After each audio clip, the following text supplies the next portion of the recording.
Question வந்துட்டு root of 1 + x/25 = 8/5 எனில் எக்ஸின் மதிப்பு காண்க அப்படின்னு தான் இருக்குது. இந்த கொஷினை வந்துட்டு நம்ம எப்படி அப்ரோச் பண்ணலான்னா, ரெண்டுத்துக்கும் வந்து ஸ்கொயர் போட்டுடலாம். ஸ்கொயர் போடும்போது இந்த ஸ்கொயரும் இந்த ரூட்டும் வந்துட்டு என்ன கேன்சல் ஆகிடும்.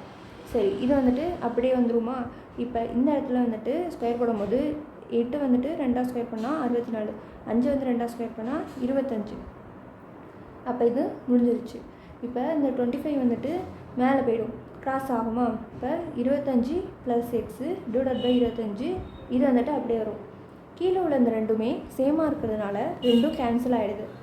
சரி, இப்போ இந்த எக்ஸை வந்துட்டு கீழே அப்படியே வந்துடுது, 64 இந்த பக்கம் அப்படியே வந்துடுது, இங்கே உள்ள 25 மட்டும் இந்த பக்கம் போயிடுது. அப்படி போகும்போது 64 - 25ன்னு வருதா? அப்போ 64 - 25 பண்ணும்போது நம்மளுக்கு 39ன்னு வருது. இந்த கொஷினோட ஆன்சர் 39.